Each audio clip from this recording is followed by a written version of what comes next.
Barcelona 4, Real Madrid 3. And honestly, what a game we just witnessed. Down 2-0. Turn it around.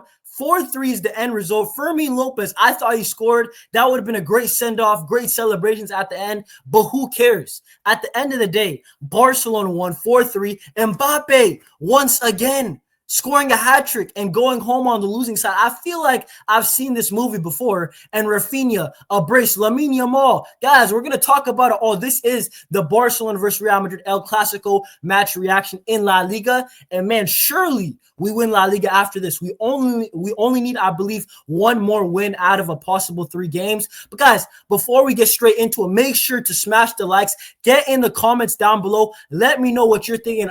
And of course, subscribe to your boy. Help your boy out. Road to 1,000 subs. Guys, let's get there as quick as possible. But hey, let's get straight into it because obviously Hansi Flick, this was the lineup that he went with. It is the same lineup, of course, midweek against Inter Milan, right? We couldn't lose this game. After Inter Milan, guys, this game become a must-win. La Liga became an absolute must-win after the Inter Milan game. And guys, I'm happy ultimately we delivered, right? The back line, I thought, you know what? We went down 2-0. I was like, man, this back line, it just ain't it. You know, another penalty conceded. You know, another goal because of the high line, not really intact. Yes, it's a good run by Real Madrid to get in behind to score 2 goals. And I feel like that, man, it felt like Real Madrid with all the things that they had around them, right? Bellingham, Mbappé, Vinny, they just haven't figured out the high line. It felt like that they finally did. And I was thinking, is it going to be a disaster game? But once we scored the first goal through Eric García,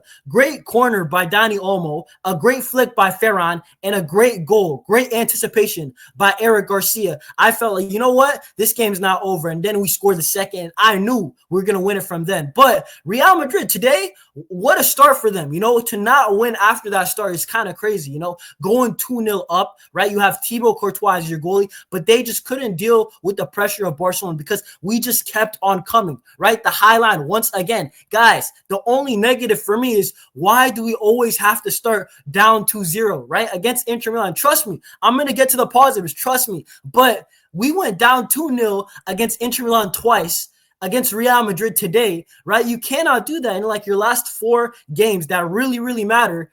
3 of the 4, we went down 2-0. That just can't happen. But ultimately, guys, we did come back, and we already talked about the corner goal. Eric García scores a great goal. But Lamine Yamal, he scores the equalizer, right? It just the ball just finds up, you know, it gets laid up to Lamine Yamal, and he just smacks it. First time, Thibaut Courtois have some of that. Lamine Yamal, that was straight in the corner, side netting. And when I'm talking about Lamine, the only thing that he's lacking is finishing. If he can be more consistent with his finishing, there is nothing stopping him from reaching high levels in football. In my opinion, I think this guy's the best player in the world. And once again, he was showing it. The dribbling, Fran Garcia, these guys could not guard him, but Lamine Yamal, the goal was spectacular. That was the best part that I was most happy about. Lamine being clinical, right? We always ask that from him. And man, hey, Lamine Yamal with the blonde hair, he has been cooking. I can't lie. And once again, Real Madrid, they cannot stop Lamine from talking the talk.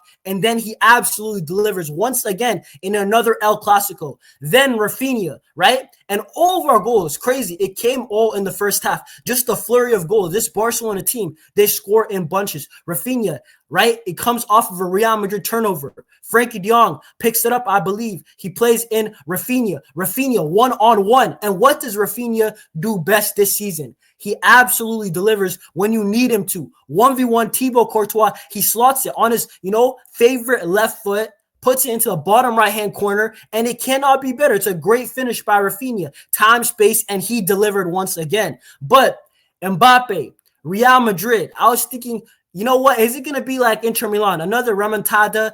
After that, another remontada.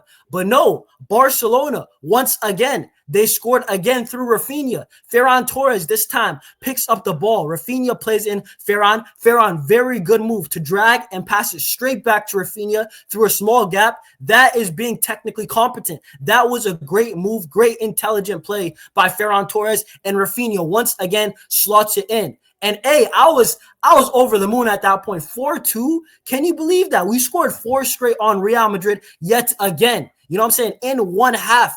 And I couldn't believe it. I can't lie. At the Camp Nou, the crowd was absolutely going crazy. The Camp Nou today was absolutely electric. Big up to all the fans that went there, by the way, because the atmosphere. I haven't seen the Camp Nou. It wasn't even the Camp Nou. What am I saying? It's the Olympic Stadium. The Olympic Stadium was absolutely bouncing. I've never heard the Olympic Stadium that loud, right? When I wish Fermin Lopez's goal counted, because that would have been a great send-off. You know what I'm saying? Because we might not be here at the end of La Liga next year. We're probably not, right? What a send-off for Barcelona in the Olympic Stadium. And now let's talk about that second half, because Real Madrid, I feel like they switched it up a bit defensively. They were a lot better. There was a lot less space for Barcelona. And, I mean, they scored an offside goal, a couple of them. Finally, Real Madrid broke through. Barcelona, by the way, still had their chances in the second half. Weren't as clinical in that as compared to in that first half. But Real Madrid, once again, they score their goal through who? Kylian Mbappé, Vinicius. He gets in behind the high line. He's way onside this time. And Mbappé, he gets his hat-trick goal. And once again, I told you guys, I've seen this movie before.